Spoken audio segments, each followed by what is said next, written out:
Mobile Global Championship, coming to you live from Bangkok, Thailand. I'm your stage host, the 7WG. Starting today marks the beginning of the ultimate showdown, where the best teams from around the world will compete with one goal in mind: to lift the amazing PMGC trophy as the 2025 champions. We will start off with the gauntlet, where top-tier teams will fight to get a direct ticket to the grand finals. The pressure is high, and I can't wait to see the breathtaking gameplay. I'm excited for PMGC. I know you at home and the desk is excited too. Let's send it over to the desk.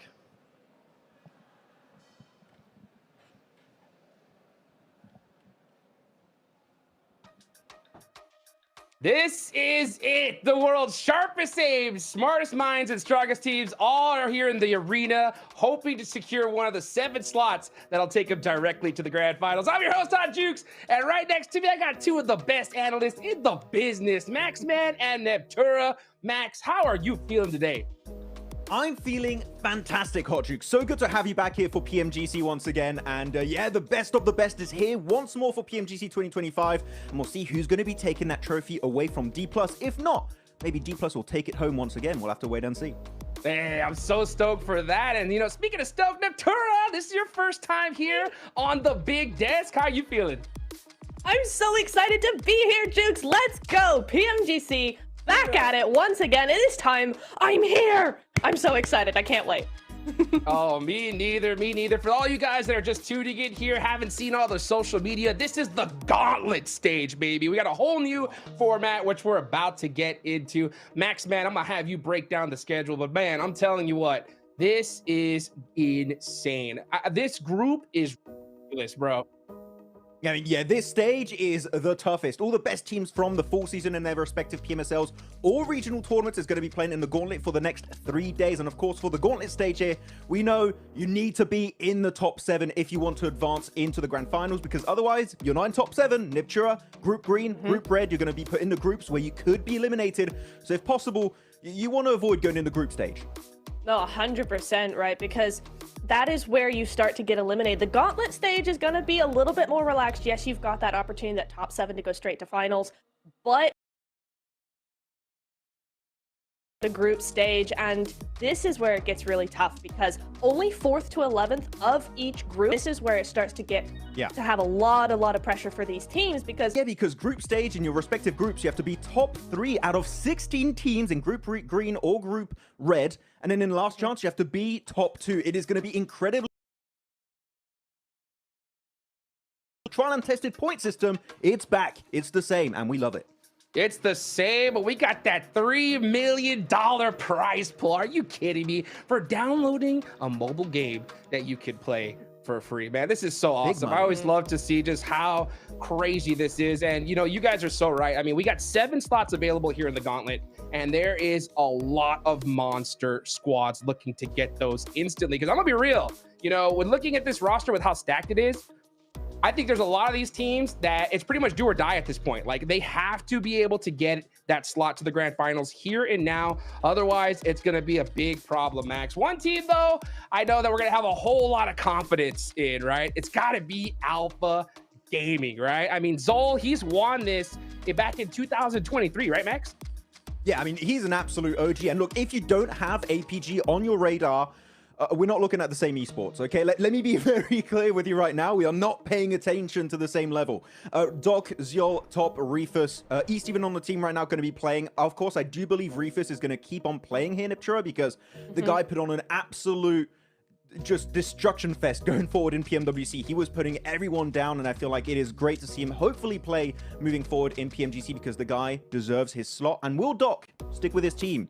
We'll have to wait and see. I mean, that is the question, right, Max? Because, you know, you're talking about Reefus sticking onto the team, and I think he's such a great addition, specifically because Doc does what he does, right? And if that doesn't go well, if Doc splitting becomes the docketing, Reefus is the guy you want on your team that's able to clutch it back up and save the team from the doom that docketing often puts the team in, right? So I'm really excited to see what he's going to bring forward coming into the gauntlet for sure.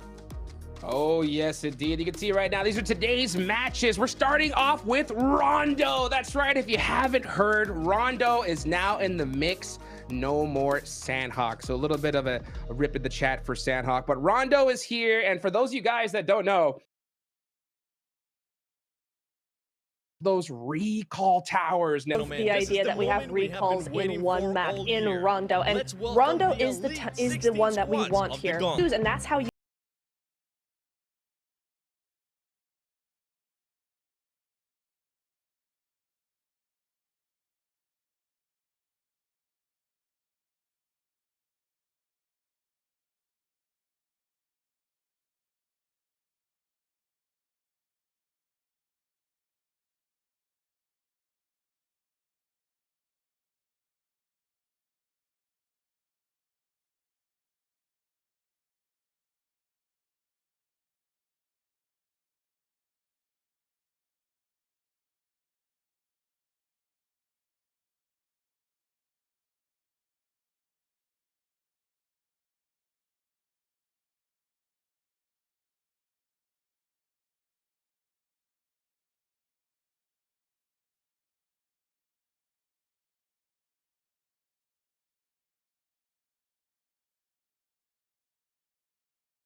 from Mongolia, Alpha Gaming.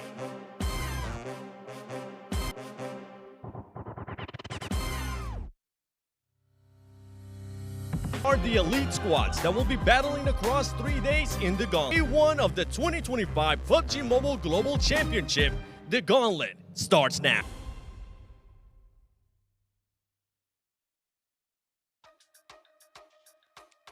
Well, there they are. We see them ready to go, man, live in Bangkok, Thailand, man. This is so great.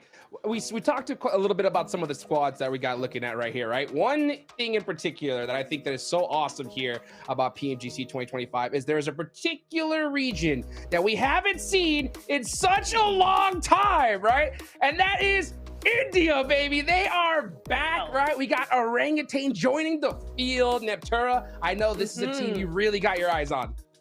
I do. I love the way this team plays, and I think out of any of the teams to come out of India, this team has the most chance to actually do something and actually compete against these teams really, really well. Yes, they don't really have the experience that we've seen from other global teams right at the global stage. That is fair.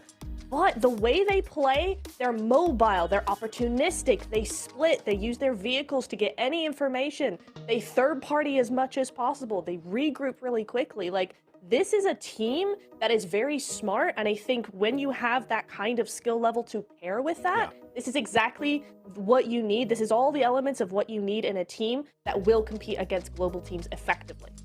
But sorry, I gotta interrupt and also correct you guys. It's not Orangutan. That's not the team name. It's Team India, baby. Okay, that's right. what they're going by here in PMGC. All right. And actually, we had a little graphic talking about Rondo.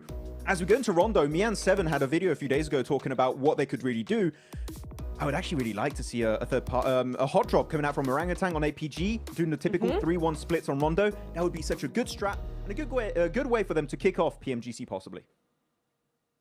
Yes, indeed. Oh, man. If we get a hot drop right off the rip here in Rondo, that's going to be just absolutely crazy. But you know what? Let's get this started. Let's go ahead and head on over to Blank and John Allen to get this started.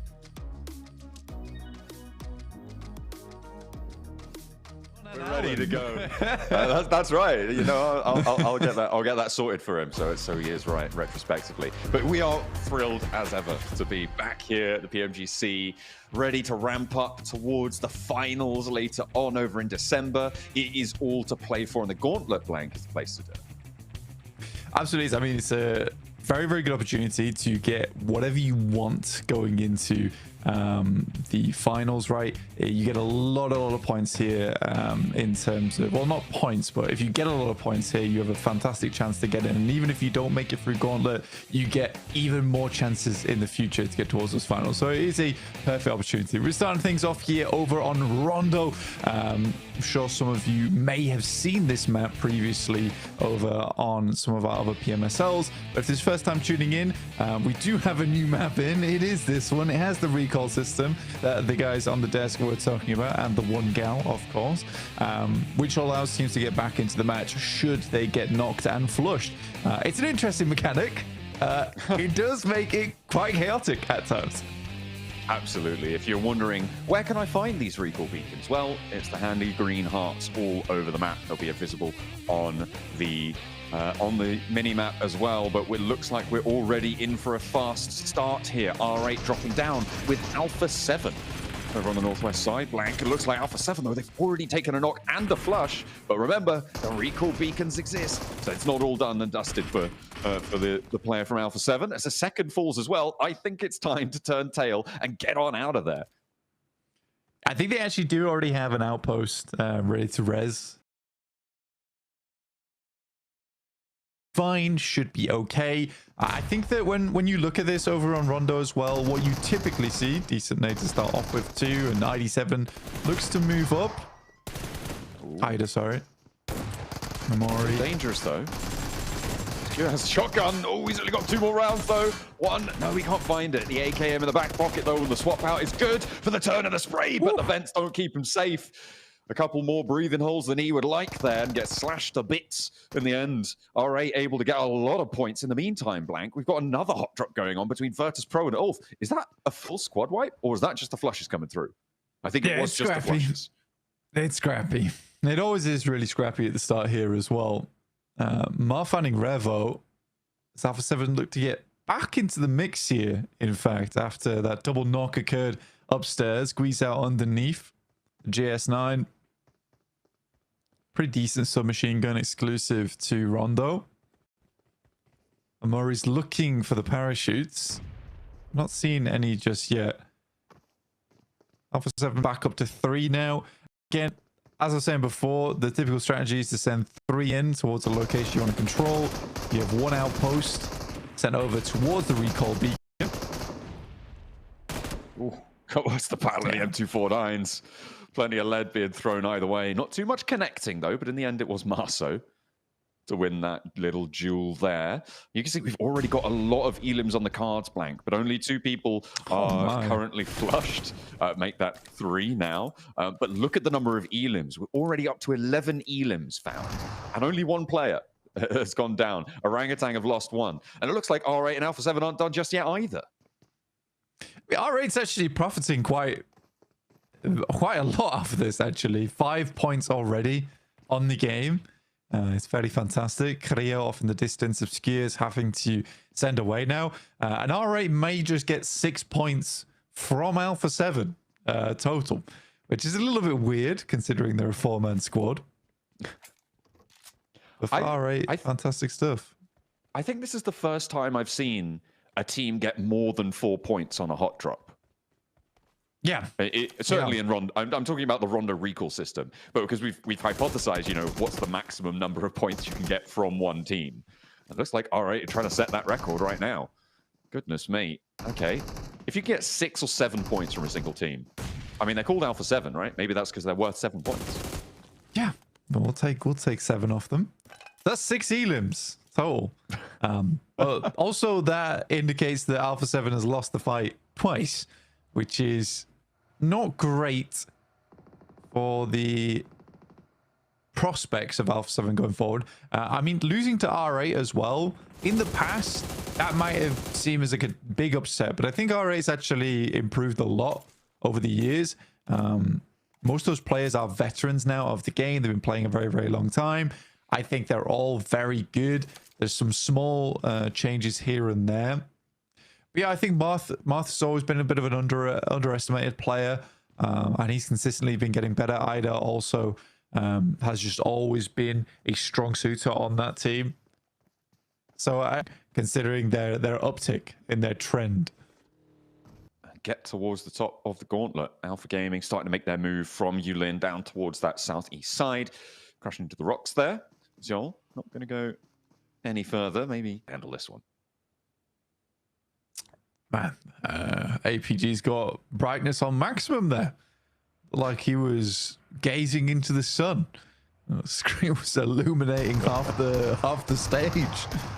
I don't switch the phone up to 120% on the brightness. Hey, you know, they can handle it, those phones. They got all the bells and whistles. Thunder Talk. Oh, ring sunglasses in. Off the wall.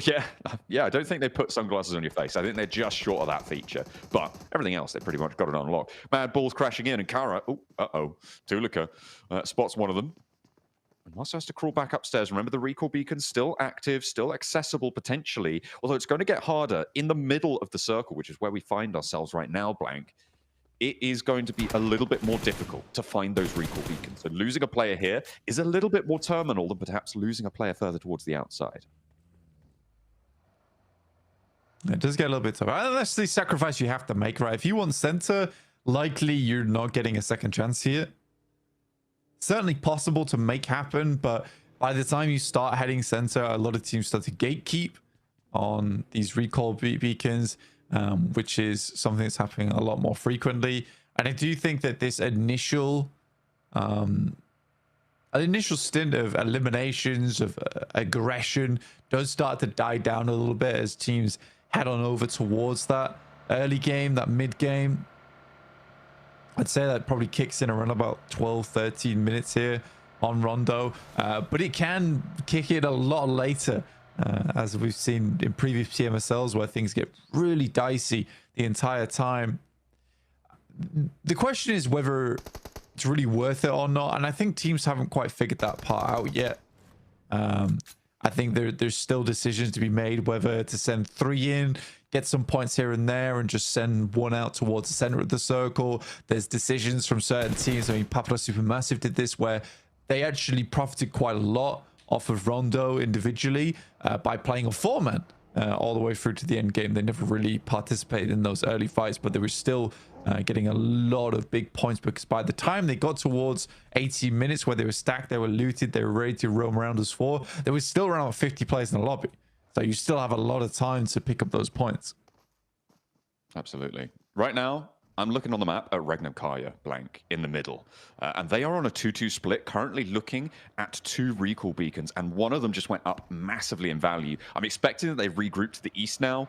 No real reason to stay on that western side one. Get a move on, because you know that recall is so valuable for you.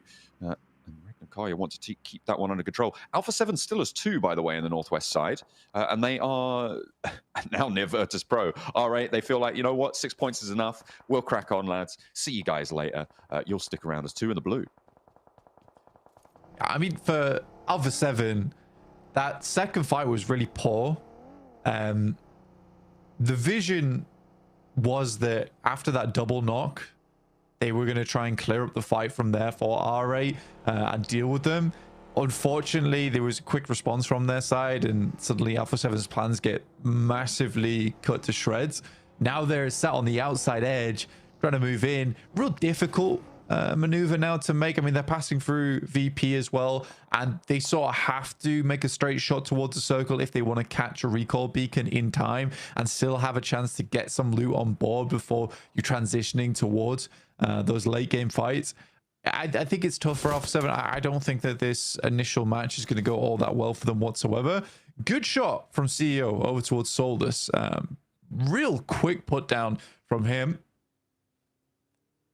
Yeah, Kara, remember, they lost a player earlier, and so they are staying as 3. They didn't break out to go for that recall. That's what I was talking about. Even though they are still available, they're kind of trapped in now. So Mad Balls being able to find that opener, really very valuable. And it looks like they are still under caution, but CEO, as you saw there, getting that knock over to Solus. That should be fairly resable. Uh-oh. Poser has to live under the cover fire of his teammates there, as Lemon nearly takes him down out of the rotate. It's one of those tough things, and it's a good point to bring up, is that if you're knocked and flushed towards the center of the circle, typically you're not getting that player back up again. But there's also that thing that's talking to you in the back of your head, right? The evil voice that sometimes you get that tells you that maybe you could go for one of the recall beacons. I think that is something that you kind of have to disconnect from your mindset in these games. If you're going down towards the center, you have to play on as 3. Yes, there's a possibility you can play on as 4, but does that possibility pose more risks? Most likely. So I think that teams do struggle with this idea of making those bold plays. I think if we go down to 1 or 2 players, I think it's absolutely fine to try and go for one of those maneuvers. It's probably not going to work out, but if it does, you salvage the game off the back of it. But I think playing as 3 is absolutely fine if you are center. Ooh. Nades over the top. This is Kara down to 2 now, as Wolves took their 3rd player out. So it's just Lewis and CEO, and Nade bounces on the backboard, and it manages to land on target. The circle shifts out to the side, so this has the hurry up on the fight, and I think that Mad Balls is just going to be able to close this one down here and now. CEO, though, has something to say, and Nade out through the door, stops first breach, gives him a little bit more time to play with. Teams are going to be leaving from around them, so not too much danger of third party, as Nade starts to bounce on in, and he goes down to the bombardment in the basement. Too much to handle. CEO, you're fired. Given the old basketball maneuver there as well, bounced it off the floor into his face. I love that nade. You don't see those all that often. This is very messy right now. And I mean, we didn't really talk about the circle too much, but this has shifted over towards the eastern side. There is a lot of space down towards the southern edge of Yeongu right now on Jidana City that is available. This circle could push towards as well. Most teams are sat down towards Tulang right now on the south side. Huge amount of water involved. It's a very uncomfortable circle, very, very uncomfortable. And you can tell that just by this terrain that you're looking at right here. it's, you know, small divots to play in, small defiles you can set up, but other than that, very rough. And I mean, this is where you really want to be able to use the destructible terrain to your advantage, right? Being able to bomb out some of these areas with the nades, create those small craters is going to be very, very useful. More so than this is having buildings like GS. That does make your life a lot easier. Yeah, that's a big advantage right now. Coming in through on that south side, a little bit closer to Tuling. I think the teams on the south are going to have a little bit cleaner of a time for now, but I think as things move forwards, it is the teams further up towards the north where Thundertalk were playing before, and well, actually where DXavier are trying to send towards right now. You can see they're trying to get around the edge of this one, regroup onto Lambor, who is their northmost point blank. They're 3 players behind, and they are sending it forwards. They managed to find a sliver through. This is good scouting coming through for DXavier, and they find themselves on the coastline on a nice little plateau. Yeah, it's not bad at all. And for DXavier as well, there's always this chance to move over towards that northeast side and try and cross the water if the circle does shift towards the northeast. It's there's a chance there. I'm not going to say it's like a startlingly large possibility, but it is one of those positions you do need to be aware of, which is quite like DRX's spot. They haven't set themselves up for a massive elim game, but should the circle move over towards the eastern side, they have the bridge to work around, and also they could just gatekeep if they wanted to, and that's where they could pick up a lot of eliminations in the chaos and the panic that ensues after a circle like that. But as usual, I'm going to set all this up and we are not going to go towards the eastern side, so I won't talk about it until that happens. In the meantime, Thunder talks over towards that central arena, like you said, alongside with DXavier. Well, maybe I do need to talk about it. Completely undefined, right? Completely undefined. I'd say it was slightly more over towards that northeastern side in terms of land. But yeah, I think that you pretty much have to stick to your guns here. If you're out for 7, you are having a great time off the back of this. Mad Bulls moving into GK. Very, very bad stuff here happening for them. But luckily, Flip's on the outside. Wonderful off-angle player, but then he's got 2 enemies to deal with here in front of him. Safg and Ragnarok. See what Flip can get done here. He's very good when it comes to the clutches, usually, for Mad Bulls. Oh, Ragnarok rolls on in and finds the 2 players. I think there might have been 3 on the middle there for the Mad Bulls. Flip with a nade on in, looking to try and stop Ragnarok from doing any more damage here. But the rest of his team has melted. He might be an off-angle player, but now he is the angle. And we'll have to try and find something. Nice. A real big re-knock there as Ragnarok actually has to send around the edge. But fortunately, here's Kowtow down behind as Regnum Kaya chime into the fight. There's off angles everywhere, Blank. This is the messy area we were talking about. This northern road, so difficult. That's a bold push. Very, very bold push from Flip here. He's been taking a little bit of damage from behind, hoping this nade goes through. Regnum Kaya completely stymieing his approach. I think that's a very smart play from Ragnarok as well to immediately switch back over towards the rest of the team. It put the pressure on Flip in a big way where he had to speed up his gameplay, accelerate a little bit because it meant his teammates dying. And Ragnarok might just get... I think getting the full team res is going to be a bit difficult. Maybe if he cleaned this up slightly sooner. There's a slight indecision here, and now Regnum Kai should be able to clean up the pieces nice and easily. There we go. They are indeed eliminated. Regnum Kai are now up to 5 elims. They've lost one of their players, but there's still plenty of firepower for them to play with, and 5 points. It's not a bad game by any stretch. Now, we head over to the route out of Jejina City, the bridge mouth here where Arena have sat. DRX were up in the buildings for a long time, and now they want to exert more control over the area and get past this Arena blockade on this northeast side. But RA are pushing in from the west. They're already up to 7 elims. Like, they've had a hot start to the game, and they want to continue taking out Human like it's nothing.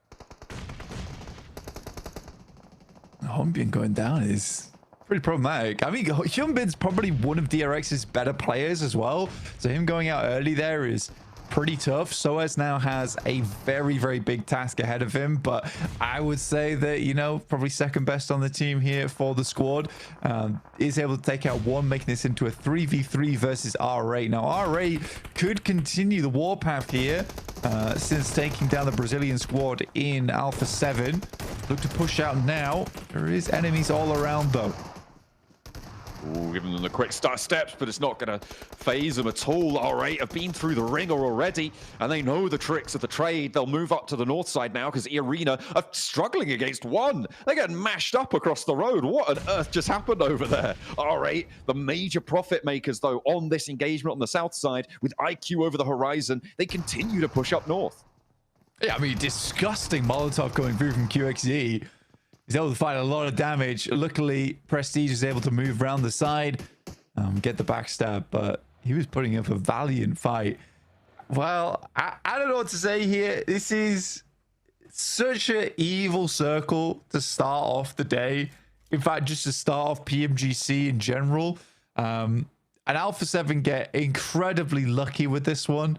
I think that's the play you have to make if you're a two-man squad, is you head to the unknown side of the map, which in this case is northeast. But they get so lucky this continuing to be in the circle in stage 5. I mean, by stage 5, you're usually assuming the circle to pick one of two land masses to go to. But because this has been so central each time, the algorithm basically just says, well, we just have to split. Yeah, it's a real nasty circle right now, and I mean, at the start of the game, playing like lemmings, you think that Alpha 7 do need to have a little bit of an uptick on performance there. As a rotate comes through for the Wolves, they're trying to crash on in. They do not have any other option. ThunderTalk are going to be on the defense here. Plenty of teams trying to crunch their way through, as well as R8 try and move up north towards the IQ position, but they are finally falling.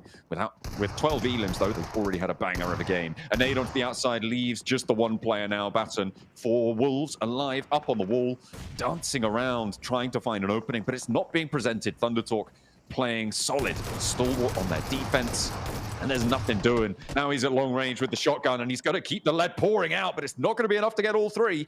But goodness me, it was close. I mean, it's the correct move. It's the correct move from ThunderTalks. It was slightly less glamorous than they were hoping potentially, but it is the right move, is to send 3 out on a quick spin there to take down Baton, because the way he was running around, I think they realized that they were just going to be wasting nades, sending out the window, hoping for something like that. If they get this done right now, it means they can have a lot more pressure over towards the future. DXavier played a blinder here on this game, moving over towards that northeastern position after seeing that circle and getting it done so effectively. APG with some good nades as per usual, but one is sent back their way in Scarface as well as Ketch, doing a huge amount of damage. Now APG down to just Doc on a sliver of HP. And we talked about them a lot earlier, Blank. DXavier making that rotate in has really paid off. I mean, the circle's helped, but they have managed to maintain that position on the north side here. They are not across the water. They are still on that southwest side, and they are rotating through. They've had oversight on so many of these fights. I mean, we saw brilliant nades just then, but none of them really mattered for the teams throwing them because of so much pressure coming through from DXavier's position. They have held a really nice 4-man split as well, which I'm sure the desk will talk about at some point, but being able to do that over towards that tree line is not easy. There's plenty of positions teams could backstab you from, but I think they were keeping tabs on the circle very, very well. And immediately, as you saw there, as soon as the team got anywhere close, that's where they started to open up. VP, who did fantastically well within their own region, now have set themselves up beautifully on this north side. They're one of the last to the circle as well. They were on a similar trajectory to Alpha 7, so both teams had similar ideas here. But in their case, VP has 4 players as opposed to Alpha 7's 2, so has a much larger chance at taking this game. I think for DXavier, it's a tall task ahead of them, right? They need to take down most of the teams on the western side. Then they need to get an initial knockover towards Virtus Pro to enable even a swim to take place. I think if you were to put money on this match, fake Monopoly money, of course, you'd probably be betting that on VP. Yeah, I think that is the smart money right now. I think you might be right on that one. IQ trying to leave, GS dropping down, trying to find one of their backstops, and they will be able to do so fairly simply. I mean, the rotate necessary coming through from IQ. They're rotating up, and Prestige, who did manage to get out of this one, does finally fall down, will fall to IQ, and they will stop at 13 elims blank. Almost 50% of their points this match have come through from Alpha 7. Pretty fantastic, if you ask me. Thunder Talk now pushing in as well from that western edge. Yeah, look to push through APG. Top and Doc were able to get back up with the position. It's a cracking nade. A lot of splash damage on that bad boy. Flashed his own teammate, but he had eyes on. That was the main thing, right? He had eyes on. So the flash didn't matter. They mainly flashed Doc there. It's all shock and awe. You know, they're just rolling on in.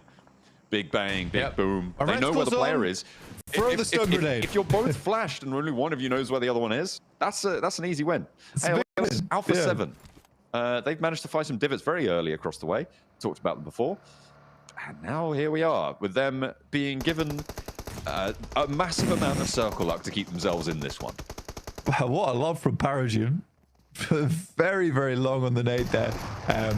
But Thunder Talks get up effectively, and DXavier have nothing to say about it.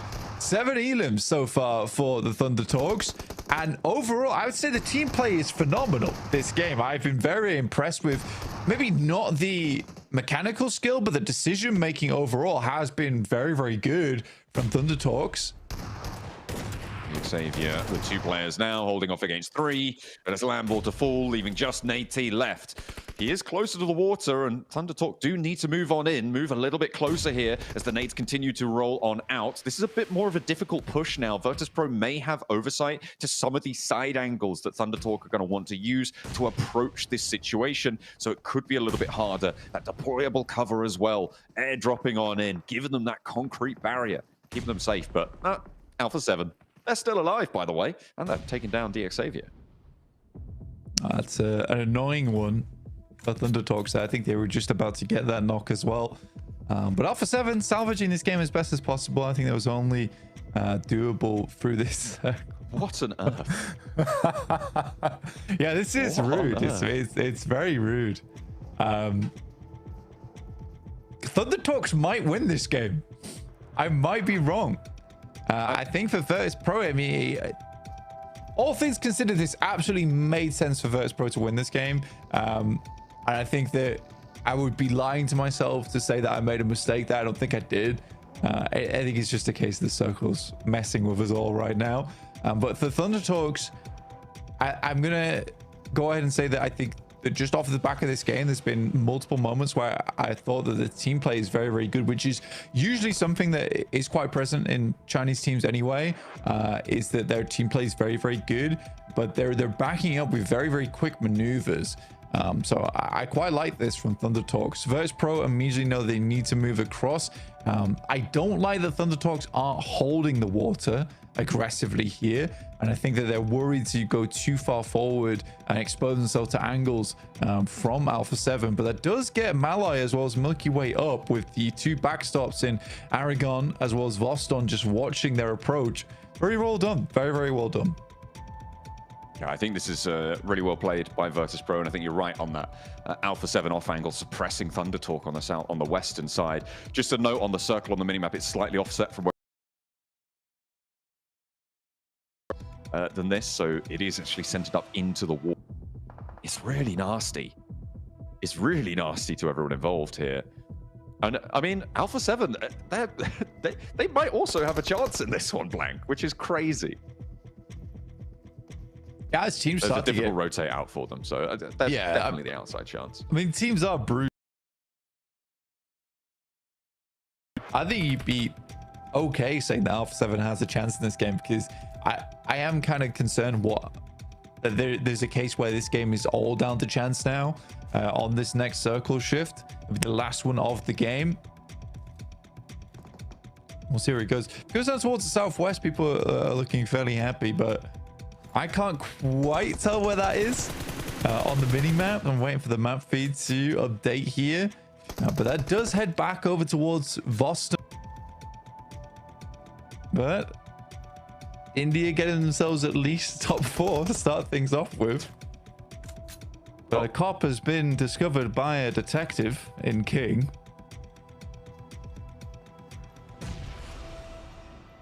Be able to take him down. 3 teams now remain. 4 players for Virtus Pro. They're split 2 and 2.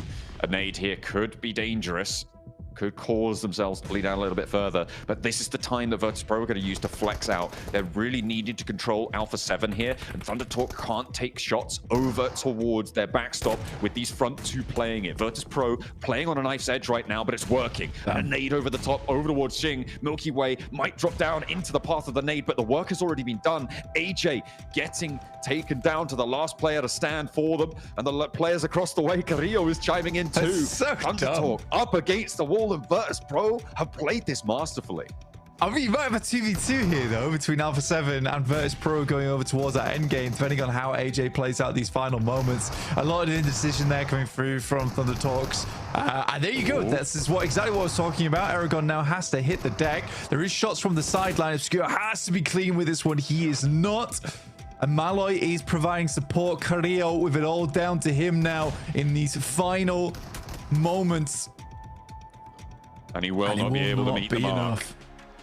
Virtus Pro able to claim that Northern Shore on a deadly circle on Rondo Blank to kick us off. Alpha 7, I mean, they played like lemmings at the start of the match, but they claimed 2nd place off a big shift up to the northeast side. Yeah, I mean, I don't know if I would call that a big win for Alpha 7. It's a bit of a salvage game. But let's head back over to the desk to see what they had to think about this one.